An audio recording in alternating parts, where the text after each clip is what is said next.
gunakan kesempatan, cari kesempatan bagaimanapun juga sehingga kita bisa memproses dengan cepat dan dengan seefisien dan seefektif mungkin. Tapi ada satu hal yang saya ingin share ya. Kalau misalnya kita mengikuti proses yang normal 4 tahun, biasanya kita melakukan sesuatu dengan komitmen tinggi dan nilai pantulan yang itu cepat, kita bisa meningkatkan kemampuan kita untuk belajar. Ternyata satu buku yang 300 halaman itu kelarnya dalam waktu 2 minggu misalnya. Tapi ternyata saya research, ada sebuah kelas yaitu speed reading, membaca secara cepat. Dan membaca secara cepat itu ya banyak detailnya, tapi pada intinya dia nggak baca semua line per line. Setiap baris itu tidak dibaca, tapi dia mengambil kata-kata kunci daripada satu halaman. Jadi satu halaman yang biasa kita baca 3 menit, kita bisa selesaikan dalam waktu 1 menit. Etos kerja as yang kedua yaitu kerja cerdas, kita akan mampu merekayasa agar proses tersebut tidak terlalu lama. Gunakan kesempatan, coba cari kesempatan bagaimanapun juga sehingga kita bisa memproses dengan cepat dan dengan seefisien dan seefektif mungkin. Tapi ada satu hal yang saya ingin share ya, isi seperti Indonesian Idol, Voice dan lain-lain. Itu kan kelihatannya ada kecenderungan bahwa seorang sukses itu dalam proses yang sangat instan. Sebagai seorang pengusaha, ini pertanyaan yang nomor 2-nya, tidak ada yang instan. Semuanya itu melalui jatuh bangun, melalui kegagalan, melalui seorang pengusaha pasti merasakan menyerempet resiko dan kepailitan, pasti selalu. Nggak bisa bayar tagihan listrik atau nggak bisa bayar tagihan sewa kantor dan lain-lain. Jadi itu adalah bagian daripada proses tersebut. Nah, saya ingin sampaikan sebagai seorang entrepreneur, kuncinya adalah entrepreneurship itu bukan profesi, tapi entrepreneurship itu adalah mindset.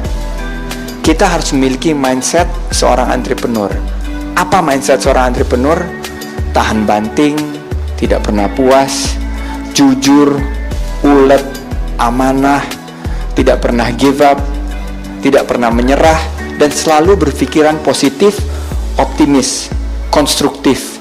Tidak pernah berpikir negatif, tidak pernah pesimis, tidak pernah senang melihat kegagalan orang, tapi kalau ada orang kegagalan hatinya iba, tidak pernah iri terhadap kesuksesan orang, tapi begitu ada kesuksesan orang dia mencari apa di balik kesuksesan orang ini yang kita bisa pelajari.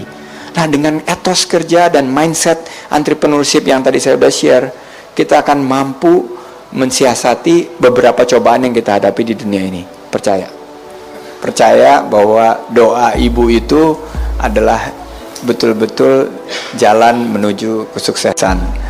Itu saya percaya banget. Dan saya tiap minggu di antara kesibukan saya punya skala prioritas gitu. Prioritas pertama, ini yang paling mudah gitu kan. Bagaimana Sandi membagi waktu? Kan 24 jam sama banyak tugas-tugas di kantor, banyak tugas-tugas yang lain. Bagaimana cara membagi tugas? Paling mudah adalah membagi tugas dengan skala prioritas. Satu adalah kewajiban kita kepada Yang Maha Kuasa, kepada alam semesta, yaitu ibadah. Itu prioritas nomor 1. Nomor 2 adalah prioritas kepada keluarga. Sebelum tugas kita di kantor maupun di organisasi maupun yang lain-lain, tugas yang kedua adalah bagaimana kita menjalankan tugas kita sebagai bagian elemen terkecil daripada ekosistem kita, yaitu keluarga. Jadi tugas saya kepada anak-anak, kepada istri, kepada orang tua itu mendalui dari skala prioritas terhadap tugas usaha saya, bisnis saya maupun organisasi yang lain.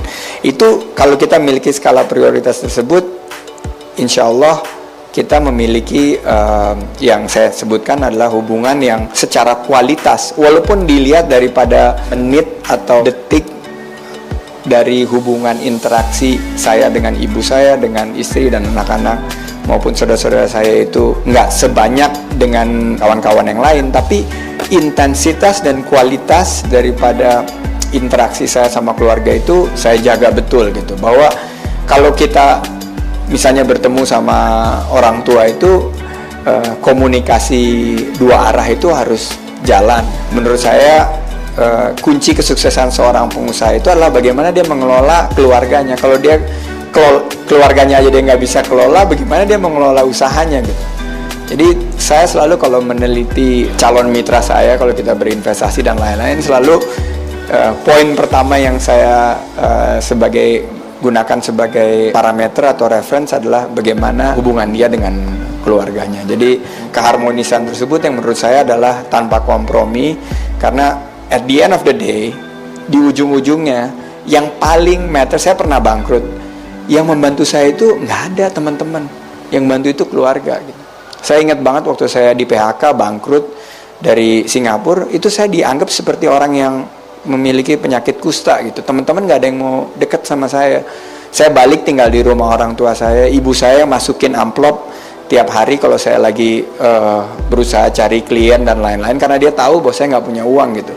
Kalau bukan keluarga yang memberikan seperti itu, nggak ada, karena teman is teman. Tapi banyak teman yang ya walaupun dia baik sama kita, tapi pada akhirnya teman itu yang kita sebut sebagai fair weather friend. Jadi gini, kalau musimnya bagus saja dia menjadi teman kita, tapi yang selalu menjadi konstan itu adalah keluarga, dan keluarga itu adalah ring pertama kita. Kesuksesan kita mau menjadi apapun juga pasti bergantung dengan hubungan kita dengan keluarga. Kita harus mulai dari mana sih Bang kalau mau jadi pengusaha itu?